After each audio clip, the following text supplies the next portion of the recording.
Me. Oh, my sauce is missing something. Help. Garlic. It's always missing garlic, man. You know what really irks me about Australians? They call McDonald's Maccas. Why? You drongos don't understand, okay? We go to the servo for fuel. We go to Macca's for burgers, and we go to the bottle-o for grog. Wait, what the hell is grog? It's like he's trying to speak to me, I know it! Hello there, my name is Robin, I'm Australian now, and I'm here to talk to you about the rest of the MK video, alright? I'm just kidding. One Appalachian phrase that essentially doxes you is yins. It's specific to like 3 counties in Pennsylvania. Of course there is drift. I hear it across the Ohio border, but 9 out of 10 times when you hear it, they're from that super small area. I was living in Washington talking to a colleague I'd known for several months who had never said where he was from and had a super neutral accent, but one day he said yins and I turned to him and, like an activated sleeper agent, said Pittsburgh. And he looked genuinely afraid. One time in Alaska, we were discussing first languages, and our new coworker had the same accent as me. And then he said his first language was German, and there's only one way you sound like to me, but spoke German before English, so I was like, ex-Amish. And he was like, oh! The thing about adulthood is when someone says something extremely rude to you, you can either turn the other cheek or calmly and firmly correct them. The third option is to tell them, say that again, I'll bite you. And everyone sort of nervously laughs and tries to move on from your little joke, which is why I think it's very important that when they do say it again, you follow through. Nobody actually expects you to bite them. We should be biting more. Also, if you're with the county health department, do not read this post. I'm not sure I trust your motives, Tumblr user vampire apologist. Don't get me wrong, I 100% agree with the substance of your post. I just don't trust your motives. I see. Did you just lunges at you at me? Whoville celebrating Christmas means there was a Who Jesus, and I can't stop imagining what kind of insane Seussical contraption they would have had to crucify people. The Whoosifixion.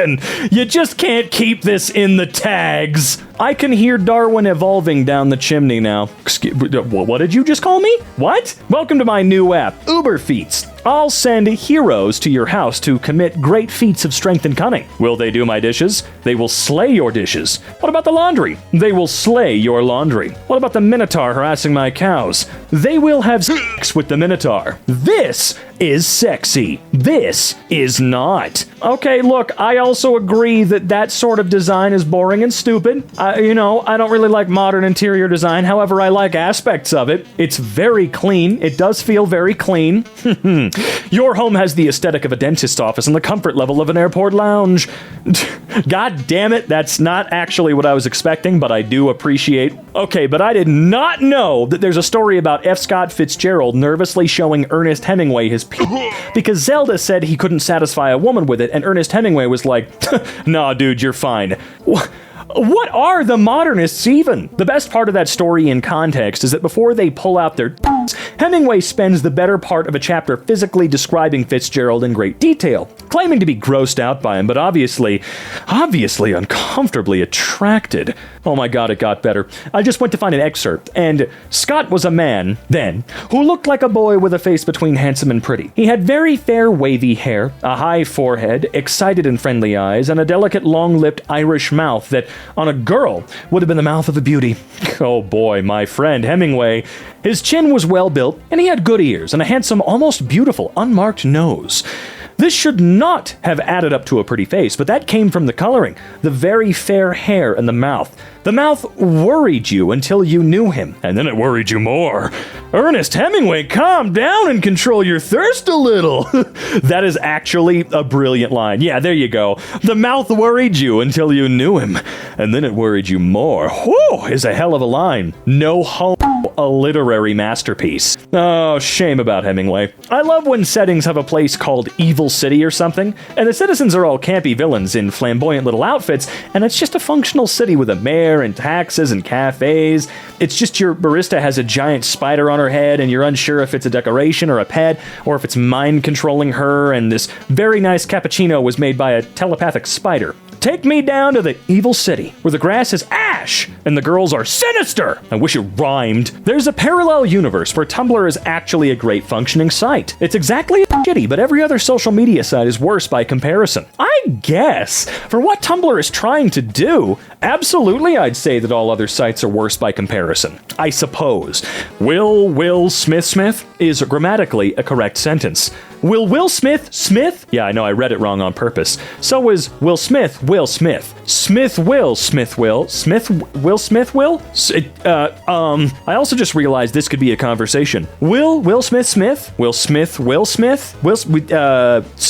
Okay. Imagine someone who isn't that good at English reading this and just thinking, what is wrong with these people? Dude, I've been speaking English exclusively my entire life, and I am asking myself, what is wrong with these people? Welcome to Tumblr, kid. We got fake Scorsese movies, a ball pit, and Neil. Holy shit, is that Neil Gaiman? Yeah, he just sorta hangs around here. A girl of about 6 or 7 was battling nonsense words at her mom, and I thought to myself, she should be able to form real words and sentences by this age. But then the mom responded in kind, and I realized, oh wait, they're speaking French. Yeah, it's funny. The only reason I think Americans, any Americans, can make fun of the French is because we're like, we should be best buddies. I know that in general the French hate us, like really hate us, but as a citizen of the United States, I don't hate the French. They're the literal reason I'm fucking here, so why would I actually hate the French? I fucking love you guys. You make great food, you're snooty in my kind of fashion, love you,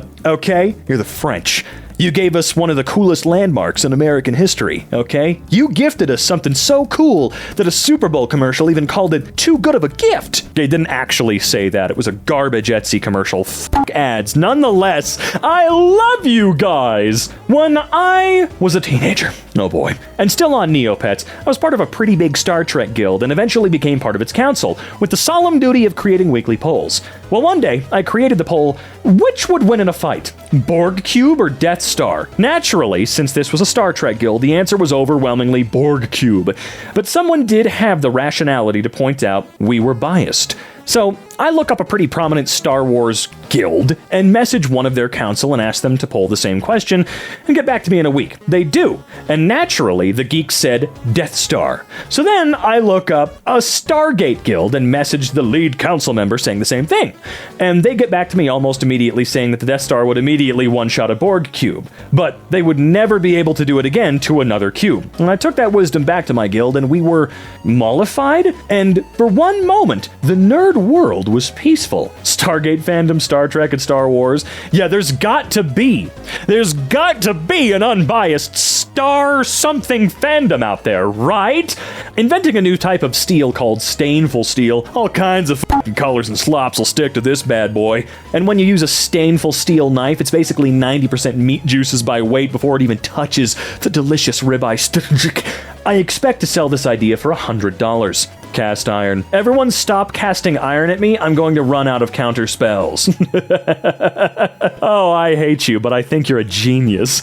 Boomers. When life hands you lemons, make lemonade. Gen X. When life hands you lemons, create a startup to market lemon juice as a healthy low-carb alternative to lemonade. Millennials. As if life would ever just hand you lemons. Gen Z, blurry stock photo of lemons with the caption, lemon. Here, have this. Yup, lemon. Lemon! I laughed so hard at this. If anyone wants shots of Dio's titty, I am here to provide. Just please give us Dio's cup size. Alright, let's see here. Let's see if we can figure this one out. Okay, so, I had some time, and this was very important information I needed to know. First, this picture. We know Dio is 195 centimeters tall, which is approximately 76 inches. The human head is about 1/8 of the body height, and yes, I measured myself and did the math to check this. It was pretty accurate. This means Dio's head's about 9.5 inches. Okay. Copying that line and repositioning it without resizing shows us the titty is about the same size. From there, I went to this picture, showing a side view. To calculate cup size, you need to know the inches difference between the titty and the underbust measurement, so we're going to estimate these numbers again. Looks like across the front of his chest is about 2 1/3 heads. 9.5 plus 3.16 times 2? Is that how you read it? I don't know. We can assume the same for his back, and his sides look about 1 head each, I'd guess, failing a true side view. So that gives us 69.6 inches around his chest. For the titties, we measure across the biggest part. So, as you can see, the top lines, that's like 2 3/4 heads across the front. However, the titty has some extra thickness too, so we're gonna go ahead and call that extra 1/4, 1/4, whatever, head as titty thickness, which it really is if you look at the overlap of that rightmost green section. This gives us a bunch of fucking numbers I can't read for his front, which simplifies to 3 times 9.5, and takes care of extra thickness on the sides already, so we can use the same one head estimate for his sides, and 2 1/3 for his back, as any extra size comes from the titty. This all means that his titty size is 75.9 inches around. The difference between those measurements is about 6 inches, so we look on one of these nice cup charts. Alright, let's take a look at, oh my fucking god, which tells us that Dio is an F, or triple D cup. Oh my god, thank you so much, triple Dio. To the people who point out that those boobies are stolen, riddle me this. Damn, bitch. What was Dio Brando? Is it Brando or Brando? Never seen it, never will. You know what? Who cares? Holy bejesus, that is a wall of text. All right, you guys got your popcorn? Oh, I'm not doing the Australian accent again, so let's get going, alien. So you're saying that human brains sometimes just malfunction and see threats that aren't actually there? Yeah, basically. And then the humans keep living and doing things anyways. Yep. Whoa. Humans are badass. Aliens would probably have fundamentally different responses to trauma than humans would, like their brains. It'd be so fundamentally different. At a basic chemical and structural level, we'd have to relearn everything. In this scenario, the alien species is really bad at continuing to function with even a slightly impaired brain and deals with it with lots of babies. Oh yeah, great-grandpa died 3 years back, and when he got really surprised, what do you mean that a human got stabbed through the head and continued to live? I don't believe you, that's impossible. I bet they're all pregnant all the time, and when they randomly die, the baby eats their way out of the corpse. They're insectoid and look a lot like praying manti, and they really freak out their human friends the first time it happens. There's a sort of generational memory that happens, which is how they manage to develop tech at all being so fragile. So, when the creatures get depressed or homesick or manic and die, it's not like their human friends have lost them forever, except for how it sort of is.